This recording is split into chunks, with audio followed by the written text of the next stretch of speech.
In 3, 2, 1. I don't know. I think we're live actually. Yeah. Is my microphone okay? Your microphone sounds great. Okay. All right. So yours is a little echoey, so you know. For our audience of 0.2 people, we are starting this official SEO Talks hangout, and this talk is all about SEO and everything that is evolved around SEO. UX, CTR, CTO, CRO, ABF, whatever you want to call it. SEO kind of circumferences a lot in the digital marketing sphere. As you first step into SEO, you realize you're just kind of trying to figure out headers and titles and metas and maybe a little bit of schema. But as you mature in SEO and kind of dig through the years, you run into different scenarios and different clients and different websites that you figure out it's not just about technical SEO, it's about the whole world of digital and technology, which makes SEO that much more exciting. And for us that have stuck it out, I believe both Matt and I have been here going on over a decade now, just SEO in general. And ladies and gentlemen, please, ladies and gentlemen, whoever you are, please introduce you to Matt Hinsey. He's owner and operator of UX Opt, and also him and I work together on various projects. Go ahead and say hi, Matt. Howdy. All right, so today, this is our first, this is really our first, and we have a couple of subjects to talk about, but really we want to kind of talk about what's really going on. Hey, and it looks like we've got Dave Walden here. What's up, Dave? He's also an SEO consultant here up in Northern California and works with a lot of fast marketing companies and high-tech companies. And Dave, we're here with an audience of 0, so we're just really having fun and practicing this whole vibe of hangout. And this is live, huh? This is live. I probably should have asked what I was jumping into before I did. Yeah, exactly. Yeah, but don't talk about any clients or anything. that's yeah, that one guy. I'm like, yeah. Hey, here's this is let me share my screen with you guys. I can figure out how to do that.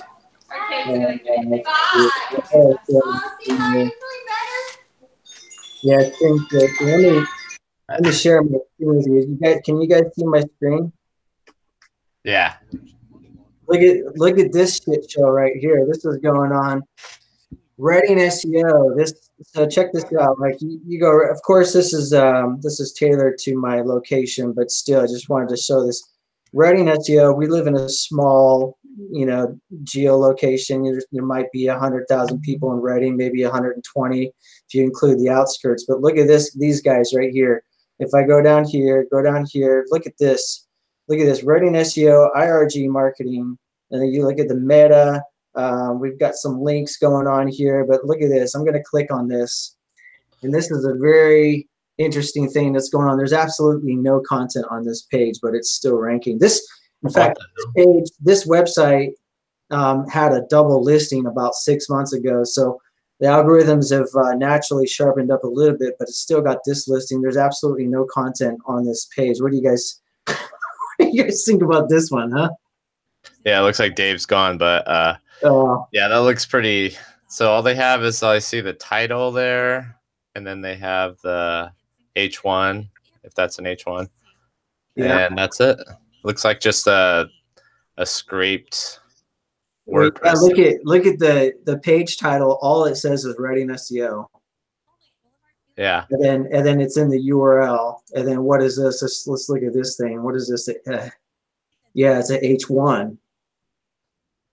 Yeah, that's all you need.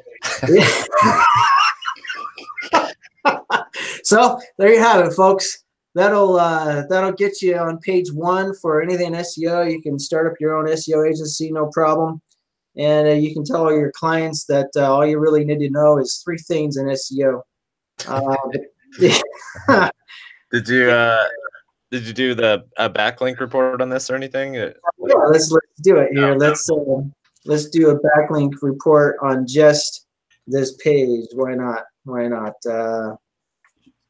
Wait, that's my favorite tool here for looking up backlinks. All right, here we go. So no traffic to that page. Let's go to just the exact URL. Yeah, no. So there's no backlinks, no traffic, no nothing. It's actually Ahrefs not even showing the actual keywords that it's ranking for, just because there's basically hardly any traffic for that particular keyword. But that's pretty interesting. Ahrefs not even showing, right? Yeah. Yeah. What the hell, Google? Yeah. Let me just look at what this particular website's actually ranking for, though.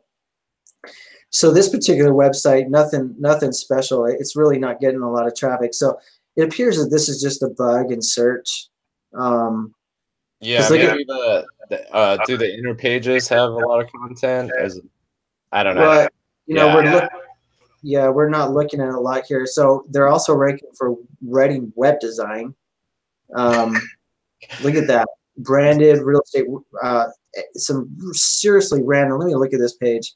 Seriously random content. Oh my goodness, look at this. Okay, so this page, right, that page right there is ranking for branded real estate apps, which got, there's no traffic on that keyword. But nevertheless, it is ranking for that. The marketing for real estate agents. Does it say Reading in here anywhere? There's nothing about Reading in here. So this website. So this website's like seriously jacked up. Let's look at this one. Reading web design. So the homepage is ranking for Reading web design. Mobile first web design. Look at that long ass page title. Team marketing, mobile marketing, website design, mobile apps, search engine optimization. Like, oh my gosh. This is probably just a scraped site. Let me see here. Let me see if this is just a scraped site here. No, it's original content. It looks like it's original content. So maybe we should be spammers, huh? Yeah. Is that what this is leading to, Josh? Yeah, right. So these guys. Meet Larry Ramsey, founder of SEO. So Larry Ramsey. Let me see what Google's got on this guy. See if this guy's got any trust here. Larry Ramsey. So this is his company. He's built a LinkedIn company on here. Contact about. I'm interested what this says here.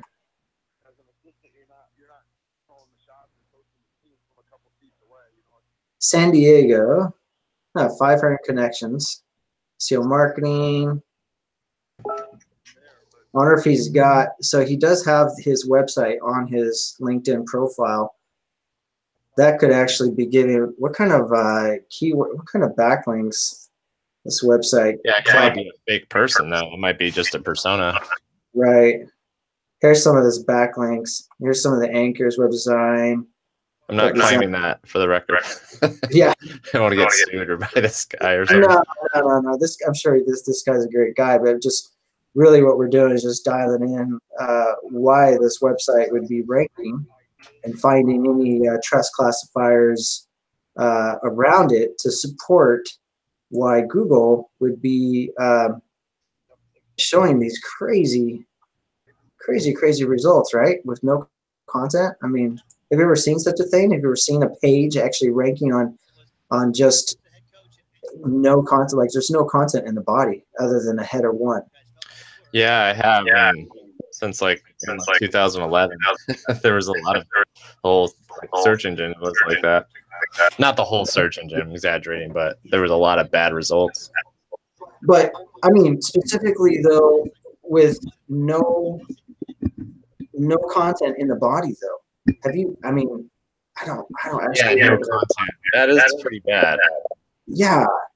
Is it like hidden somewhere? I wonder in the code. What's it called? Okay. Yeah, maybe he could be hiding some content. Maybe he's cloaking a little bit of stuff, you know. It might just be a temporary thing, like maybe it had content and then like, you know, it could add content like 5 days ago. Sure. And they're re-editing it or something. I don't know. Very, very interesting. Let me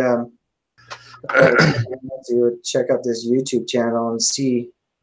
Larry Ramsey's got, you know, but you know, it looks like he's just basically promoting other clients and stuff, which is legit. But yeah, it's very interesting. Very interesting that this site would be ranking for Readiness SEO. Yeah, it seems like a legit company. I mean, they have 23 reviews. Looks like they have verified. Well, is that? I don't know if that. But you know, let me see how many. Does Google have spider and search? She's got 117 pages that's indexed. Oh, look at it. It does say Redding, California right here. You know, it probably just looks like this is interesting. Admin panel. It probably just looks like, you know, what we're looking at is just Reading SEO is such an easy keyword that there's no competition. Yeah, there's no competition there. Yeah, there's nothing going on, and so you know, basically you've got your top 3 guys here that are actually doing SEO, maybe 4 guys that are doing SEO. Then after that, it's just basically, you know, it's just throwing up results just to feed the SERPs, you know? Yeah. Yeah, the last time this page was cached was on May 17th. So it's been like this for a while. Well, trip. Wow. Yeah, it's probably just ranking on sheer authority. Maybe Google really trusts the whole site and just so check this out too. So this is something. Have you ever seen this happen before with like a keyword, and then you've got some black hat videos pulling up here? Look at both the same author, Made Services, Alamo, Nevada. First of all, I've never seen like a 3-pack of video in search. Have you? I've been seeing it for the past couple weeks. Actually, I've been seeing a lot more video. Like, just like that, not a carousel. Just it must be. You know, it must be an update. Yeah, it must be an update. I was looking for a good. Very interesting stuff. Here's something I wanted to talk about, though. This is, you know, getting into some white hat stuff. Kind of moving on here out of the black hat mode. I wanted to talk about like this, where what is his name? Paul Herr. I don't know how to pronounce his last name. Right here on 11:20. I know this is an outdated video, but nevertheless, this is really important. What he says here. Let me see if I've got him on the right timing here. You know, there's search engines with. So this is the big internal metric. But we also have other ones, such as quality. How good are the results that we show? How good are the individuals? So he just said that. So he was talking about relevance, and he prioritized relevance over quality, like literally stating like this is the big internal metric, which I thought was interesting because, you know, we're always, you know, as SEO, it seemed like 2010, 11, 12, it seemed like we were constantly just so focused about the quality, you know, you're like, you know, Google shifted its algorithms, you know, we got to do relevance, or sorry, we're so focused on relevance, but it seems like, right. And then, so we were, you know, but then for the past couple of years, 2-3 years, seemed like we're still been so focused on UX and quality of site, updated design, quality of your host, website speed, things like that. And then he goes on here, this is in 2006,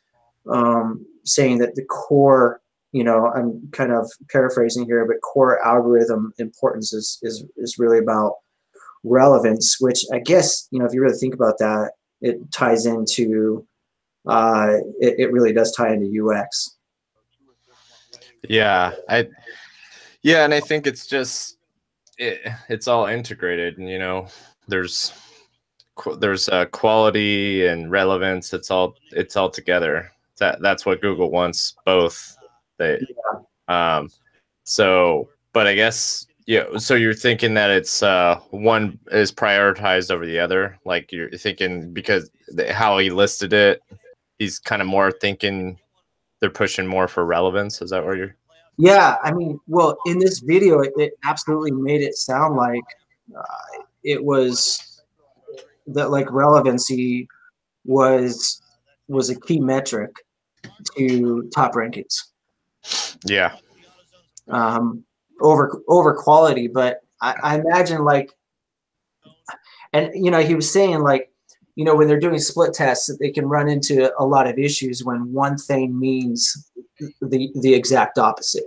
In other words, like, and he started talking about like rich snippets. Like, if we deliver an answer in search, and we're talking about rich snippets, and the user, first of all, the user types in a query, and the user sees that those answers answered, and then the user decides to back out and stop search or close the window.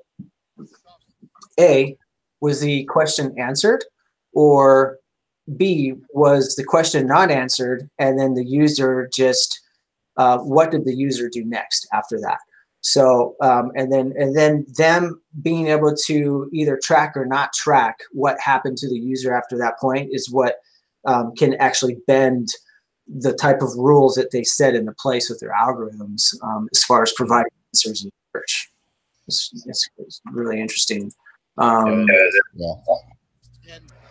Seeing that, yeah, I think that is like kind of an integration of, you know, relevance and quality, and because if you get bad quality answers and they're relevant, it's not, you know, that's not what Google wants, or that's not what the user is going to need. They're not having their questions answered in a proper way. So sure, yeah. And but anyway, you know, you should probably do both. It's pretty well. At the end of the day, I mean, Google's really, you know, they're a search engine, and they need to provide a quality result time and time and time again. I mean, if they look into the future and they say, you know, what do we want to be in 10 years from now? Number one, we have to deliver what the user wants, and we need to deliver it like really fast, because as technology evolves, everything's, you know, we're now over 50% of traffic going in a mobile. We're now over 20% of searches being up from the voice, their actual voice searches, which tells me that this generation that's coming up, our kids, you and our kids, Matt.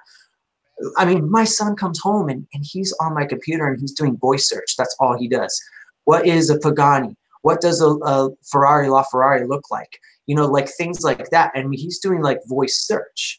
And it's been great because it's training him to clarify his speech and figure out, you know, what he wants and things like that. But you'd be surprised that the difference in this next generation and how they search versus how we used to search 10 years ago, how we're searching now, how we're evolving as people, as human beings, being, you know, inundated with social media, inundated with technology, inundated with everything that's, you know, fast paced, both mentally, you know, physically, but seeing this generation come up and the way they search is pretty interesting, and how SEO, technical SEO, knowing how to, this is actually crazy, because if we just write articles, just write content based on optimized content and figuring out, hey, this is a well-optimized content, here's my optimized title, here's my page, and we do all the things that we know as SEOs to do without actually doing thorough research before the article is written, we're already screwed, because we're maybe you know, setting ourselves up for 10% of the traffic that article could deserve. could deserve to get in search. But if we backtrack a little bit and we take the proper steps to do Q&As, prepositions, trends, competitor analysis, TF-IDF research, SEO, analytical, scientific research, all the things that we do as SEOs from a root base of content marketing and research, that content right there is going to just flourish in search. And obviously, you know, some of our clients that have listened to us and put the budget towards that content are doing extremely well. Yeah. So what do you think about this, since everything's going towards more like Google being an answer engine, and pretty much almost already is? What do you think? Do you think that we need to burn down everything with SEO in the future, like 10 years from now, when it's just like nobody's typing anything and nobody knows how to spell and they're just talking? And they just, do you think it's just going to be what the SEO that we have now? You think it's just going to take a extreme 180, or do you think it's going to build off of it? Like, how are these answers? How are we going to, is it just going to be like a whole different way of doing SEO, or is it? I personally think that it's going to be a hybrid approach, which is what we're seeing right now. We're seeing a mobile first index, but we also have a desktop index. We have our local rankings. We have our geo-specific rankings. I think that we're going to have like a blend, not even hybrid. It's going to be like a blend approach based on the actual user, based on the niche, based on the device that the person's searching from. I think that there's going to be a plethora of all types of different search results. And I don't think that there's going to be like a cookie cutter, hey, this is exactly how you write for search. I think it's going to be, there's going to be when you build a house, you have your bare bones, right? You have, okay, you got to get your foundation in, you got to get your plumbing in, you got to get your electrical in, and then you got to frame it, and then comes the interior, right? I think what we're looking at is that all the bones and the foundations are going to remain intact. They're going to be in fairly similar, but the interior, the coating, the paint, the interior and exterior, the designs, everything's going to be based on what people want, based on user experience. And that's why this huge thing of the mobile search and everything, there's so much emphasis and weight and ranking and weight based on user experience. But it really comes down to like personalized marketing, personalized experience, personalized needs. Like, I'm going to be waiting in an airport. All of a sudden, there's just going to, there's going to be ads. It's like, what was that movie with Tom Cruise where it had like personalized ads? Like, as you walk, Minority Report. It immediately identifies who that person is, and it says, well, hello, Mr. Johnson. Would you like a cup of tea today, or would you like your usual double shot of espresso? It's going to have things like that. Walking up to the movies. I just went to the movies with my bride last night. And guess what? There was no movie ticket person out in the front. Guess what we had to do? We either had to go into this concession stand, wait in line for the concession stand, which we didn't want. We didn't need to buy popcorn last night, so I didn't want to wait in the concession stand line for 15 minutes in front of everybody else that was buying popcorn. So we had to go there to buy our tickets, or we could buy it in the machine outside. And the machine outside was crazy. Like, the user experience was horrible. It was horrible. But the fact is that society is training us to be okay and comfortable with having interaction with machines.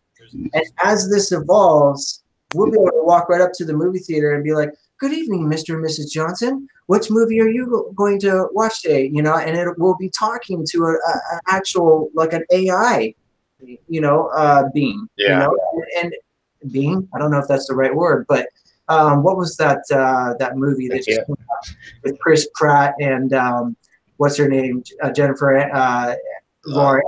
What's that? Yeah, Jennifer Lawrence. Yeah, and it had the bartender. Yeah. I mean that's very close to our future. And so when you think about search, you think about like Google, they're an informational based search engine, but they have to make money, and so they have to personalize.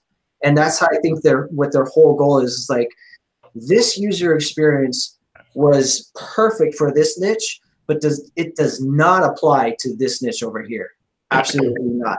And that's why SEOs are so valuable these days. That's why the average hourly rate for an SEO these days is $150 an hour. In fact, I think it's more now. I think the last time I checked was $180 an hour. It's because SEOs, like real SEOs, skilled SEOs, have to know this stuff. We have to know how to. 80% of our time is spent on freaking research, bro. Yeah. I wonder if they'll have like AI machines that like they work on patients, and they're the ones that will be answering the questions about like medical issues. It won't even be doctors. It'll just be these AI beings or something, whatever you want to call them. Yeah. I don't know. I'm just kind of like, yeah, I feel good about where SEO is going. And I think, I think what we do know will be beneficial to that. But yeah, I start getting into the science fiction part of it more. I start thinking about all the AI stuff that Google's doing. It's a little creepy. It is. Yeah, but like I tell my kids, like they asked me a few times, like, Dad, aren't you kind of freaked out that they're always watching? It's like, you know what? They've been watching for years. Like, it's not that they're watching, it's just that they could watch. It's like you're either plugged into the system or you're not. I mean, if you're not going to be plugged into the system, you got to go freaking build yourself a log cabin up in Alaska or something. But, unplug from every single thing, including your social security number and bank accounts. Which, Yeah. But we're in an age of technology, and it's like we're clocked into this system, and it's like they can watch, and but they're only going to watch if they really have to. It's not like they're spending millions and billions of dollars, trillions of dollars of resources watching everybody. And I think the most that they've got right now is their search experience. Maybe some emails, stuff like that. But whatever. We're either plugged in or not. Yeah. I just had a random thought. What kind of, if you had to choose like a client in an industry that you've never helped out before? I know me and you have helped out a lot of like lawyers and doctors and dentists. What would you like a new kind of industry that you've never even worked on? I was thinking I would like to help out like a brewery. I've never worked like doing SEO for a brewery, so I thought that would be a fun kind of a new thing. Yeah, that'd be interesting. There's free beer. Free beer. Yeah. Do some bartering. I know. I should have brought my beer. Yeah, I found these. It's a kombucha beer from Trader Joe's. Pretty good. Oh, wow. It's backwards. I don't know why it's backwards. Backwards? It is backwards. Yeah, that's too weak for me. It's like Budweiser. Yeah.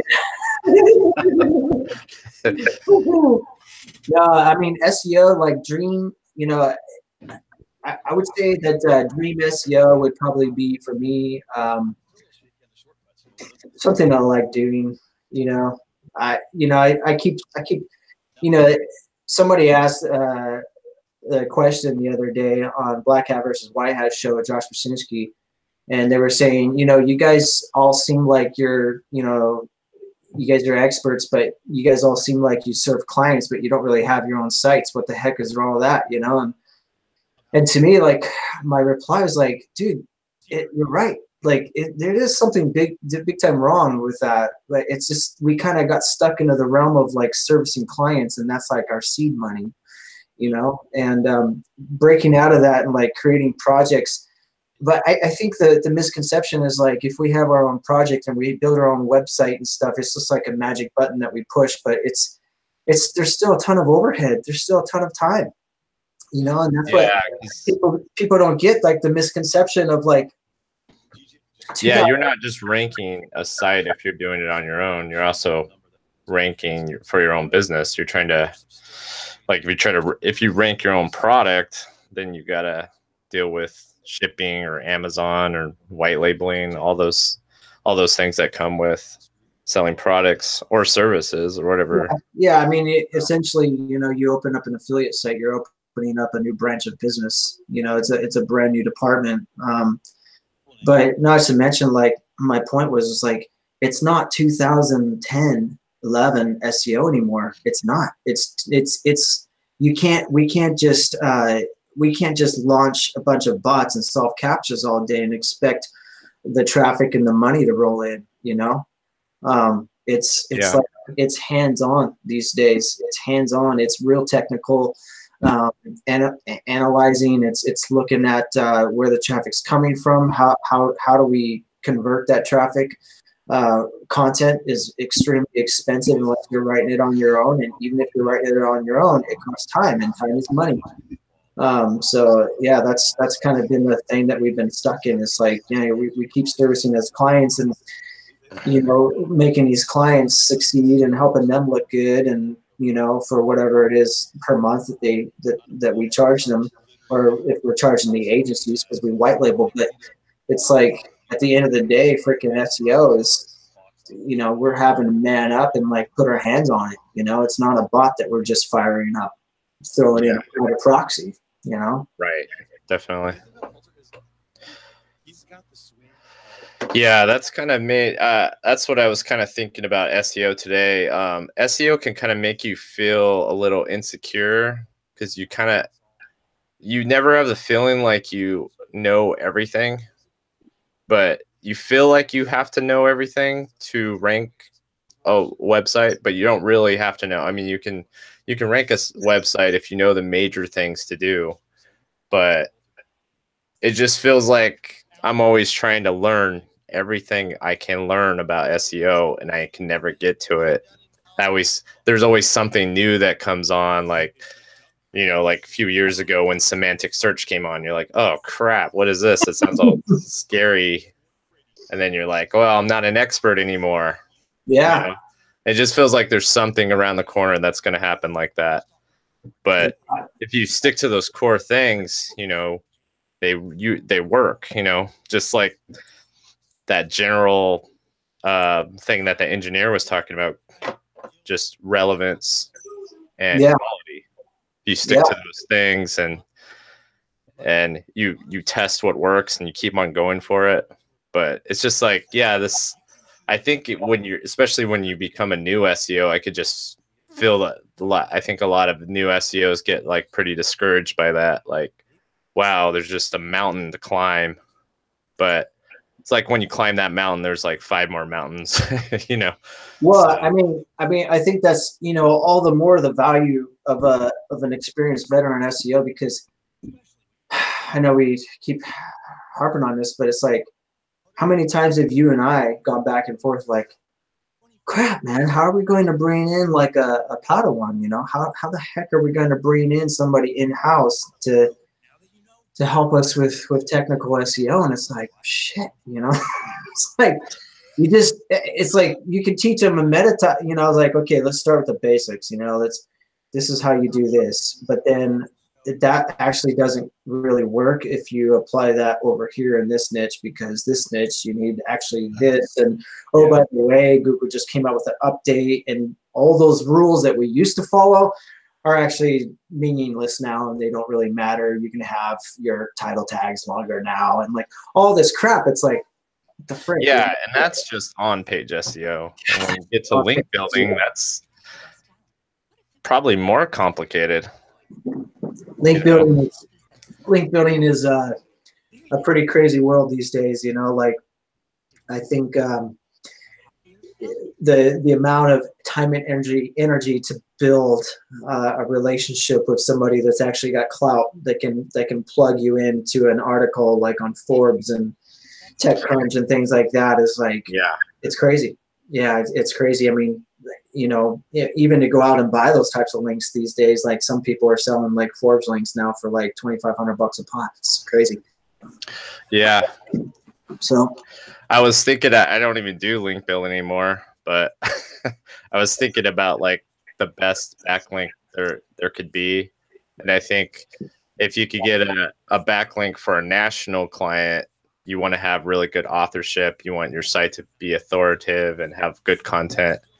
But then if you want to rank, well, I think this works. Well, if you're a local business and say you sell like lawnmowers, then you link to somebody who sells grass or something that's not a competitor, but somebody you would endorse. right. You also have your Google My Business. You have everything verified that you're a real business owner. I think you can't beat that kind of backlink. But Sure. those are the hardest ones to come by because it's like you want to verify a business. If you try to do that the fake way or even or the regular way, you know, Yeah. it's Yeah. just it's such a hard backlink. So It's tough. On a good note, one of our clients, and I know which one of our clients in the legal niche, they want a link from Rolling Stones. That's kind of good news. oh crap. Yeah, That's man. good. Yeah, it was pretty cool. It was a natural plug too. We didn't actually have to acquire it. It was just because of the content was so good and relevant. And probably what happened is they were you know, a lot of naturally acquired links basically, I'm sure, happen not from software or you know, business to business relationship, but they actually happen because writers are researching topics, and then while they write on the topic, they'll do Google searches based on queries, long tail queries, things like that, and based on the first, you know, 3 to 5 results that they find, when they find a relevant article that looks good for them to plug, then that's how I think a lot of links are naturally acquired. What do you think? Yeah, I think so. Yeah, I just think, you know, think about how you would naturally link, or the average person would naturally link. You know, they would be doing research. Yeah, especially if it's Rolling Stone, you're like doing research on Google, and you just find the link and then give it credit. But yeah, it makes total sense. Yeah. So yeah, I think that's just having those two types of for national campaigns and for local. Those are like the perfect backlinks, and I think you only need about like, well, it depends what you're trying to rank for, but if you're trying to rank locally, how many backlinks do you think you would need? I mean, what's the normal amount now? I haven't even been in link building in a while. Well, the normal amount is all pertaining to the actual niche, you know. Well, for local for mom and pop businesses, would you say? It still pertains to the niche. Outside of the legal or technical? Outside of the legal, I would say like construction or something like that, or I mean, you don't even for like low competitive, low competitive, or what? Well, it could be high competitive. It's just I don't know. You know, that's a good question. I haven't done any tests. Like a painting, you know, like painters or something like that. Yeah, I don't know. You know, that'd be a good question. That'd be a good question for Kyle Roof. You know, just freaking ask him to test it. You know, see what the average link velocity is on a per niche basis in the local sector. You know, is that the pop guy? I keep forgetting his name. Yeah, Kyle Roof. Okay. Yeah, I mean, that guy's freaking. Every time I listen to him, I'm like, man, this guy's got like a PhD in SEO or something. Oh yeah, dude, that guy's super legit. He's one of the most legit SEOs that I've listened to in a long time. Does he have his own? Does he have a website? Yeah. See, this is how you get a backlink. You just start talking about him. Yeah. What's I his know. website? I'll put his website in my. Yeah. But no, his tool has been very beneficial to us as a team. Oh yeah. And to have marketing and branding FM, I mean, it's been very beneficial for our clients. You know, just knowing, just being able to have a tool that analyzes stuff based on proven tests, and being able to know how to apply that to a specific page it's priceless. You know. Yeah. Yeah. Definitely. Yeah. It's thanks to hard Jeff. tool. Well, it's a hard tool to get the hang of. But if you have a lot of content, or if your content matches the content count that they recommend, then it's a lot easier. Like if it's, I mean, some of the agencies will just have like, 200 words of content, and then it will recommend 2,400 words of content or more. Like, well, this is just going to be an F no matter what the hell I do. Yeah. So, but yeah, it's just, I like that tool a lot. The more I feel like I need to learn a lot more about it. But well, what's nice about that tool is from a SEO coach perspective, we can run that tool and basically churn out all the data and hand that to the client and say, okay, so remember when I was telling you that you need content, and you waited for 6 months and you still didn't give us content? Here's proven statistics why you need content, and this is why you're not budging from position 8 up into the top 3 spots. This is why. And it also, it also, like, for me, like, as a business owner, and being like kind of head of the links, like I can look at those reports, and I can look at what's going on with the page and the competition, and say, is it time to go and acquire a link for this particular page and for these keywords? Is it time for that, or is it too premature? And there's a lot of times where we have built links, quote unquote, where it's been premature. We're just trying to muscle up in the SERPs, and I've always have not liked that position in SEO, and I've always preferred the more what makes sense, what's natural, what's going to give the real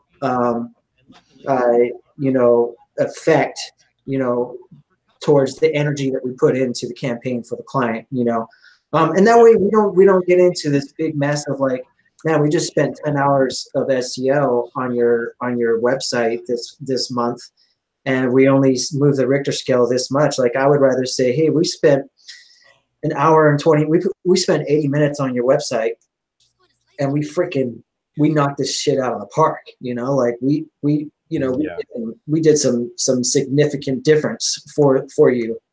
Here's the results. Here's your traffic increase. Here's some keywords that we won, and I mean, that pays off. That stuff pays off. Anyway, I don't know what were we talking about originally? Links? We're talking about links? Yeah, talking about link building. Yeah.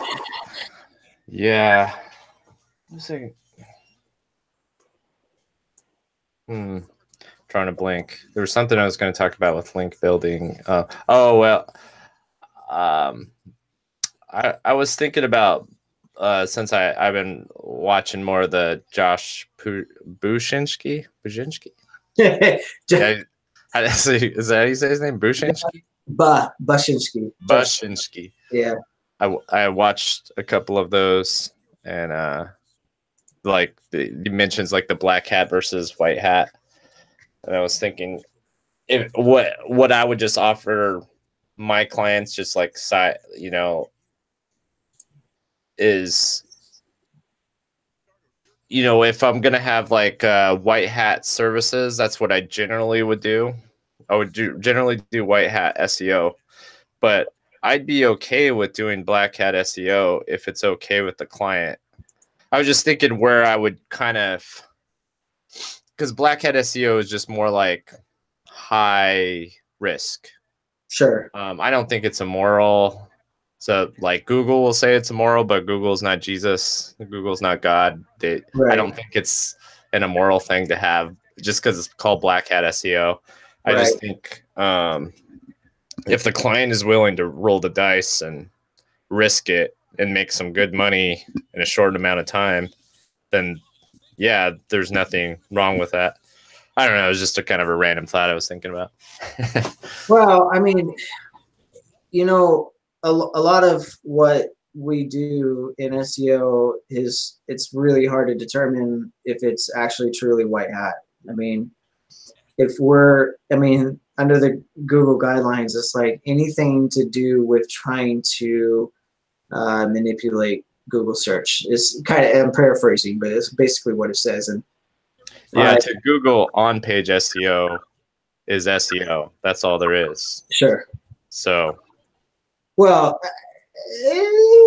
yeah, that's what they say in as their definition. You know they pretty much define it like that. If you look at their SEO startup guide. Yeah, pretty much. I think links, link building, backlinks, however you want to put it, has become a part of the SEO sector, but it's really, it's always been, inbound marketing, I guess, would be a way to term it.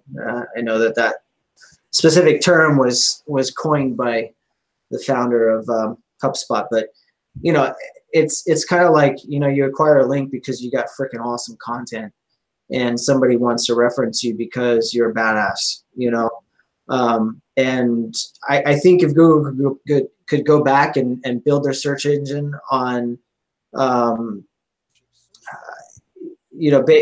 kind of like how Facebook has an advantage. Like Facebook's got kind of more of a conversationalist based search engine. If they really wanted to like dig into that, they could like build out like conversation, it's not built off of links. It's not built off of HTML. It's built off like conversation and real opinions. I think if Google could turn back time, they'd probably do that. But that was the core algorithm, is based off of links and data and content and scraping content, basically scraping content and holding it in their servers, which is what AMP does now. It's like, it's very interesting if you think about AMP. And I don't even know what AMP stands for. Accelerated mobile pages. Yeah, accelerated mobile pages. If you think about what's actually going on there is Google's crawling, their spider's crawling the page. It says that it's AMP, and so there's some type of snapshot that they can take to pull, and they carry it, and they push it over to their servers, so that when the user comes, Google's saying, oh, they're clicking on here, so it instantly shows what Google's server's showing before it actually shows your actual page. So I'm not 100% sure what that does to your click-through rates and your time on site. You ever thought about that? Yeah. I don't know. Crazy stuff, man. Yeah, it is. What were we? Man, trying to blank again. I need some more coffee, I think. Yeah. Yeah, but it's good times. On a positive note, Auto Concierge guy, I know that he's stuck with us for 6 months and decided to. Well, actually, was he with us for 9 months? Yeah. Sergio, he was with us for 9 months. Yeah. Okay, so his average position. Out of the 100 keywords or so that we were tracking, when we took them on, the average position was at average was at 15.1. Now his average position is 2.3. Wow. Yeah. I mean, that's why the guy's business has just totally exploded. I mean, like so awesome. Yeah. I mean, that was amazing. I mean, we consulted him on website structure. We consulted him on content, optimized content. We went in there and did hands-on technical SEO. We tracked his keywords for him. We kind of partnered with his goals and his vision for his business and where he wanted to show up, where he didn't want to show up. We researched his competitors and saw what they were doing. Yeah, man, in 9 months, the guy's a different man. He's traveling all over the world. He's got some really high profile clients now. He's like just cranking, man. He's just cranking. Dude, that's awesome. Yeah. Yeah, it always makes you feel good when a client is doing good. Yeah, yeah, it sure does. Not saying, but you know, it really sucks when you're really trying to rank a website and then also their business is not doing good and yeah. Yep. But you learn from those clients and you learn how to do better and learn what's not working, what is working, what's not working. So yeah, absolutely. So that's awesome. Yeah. So anyway, we should probably wrap this up. This is SEO Talks with Josh Johnson and Matt Hinsey. And we had Dave Walden on here for about 10 seconds, but then he was like, oh crap, this ain't what I thought it was. Yeah, you might want to edit this video, Josh. No need. But I do want to actually, because there is some good stuff, like if you can cut out, like for, you know, like name a video for 5 minutes. If I start editing these, there's no way I'll be persistent with them. I'll just end up becoming a perfectionist. These are going to be raw and real, man. Oh yeah, you know, I didn't mean to take it away, but like cut a snippet out of some of the things we talked and repurpose it. You know, that'd be kind of cool. Anyway, snip it out, man. Just snip it out, okay? Maybe I should have talked about that after.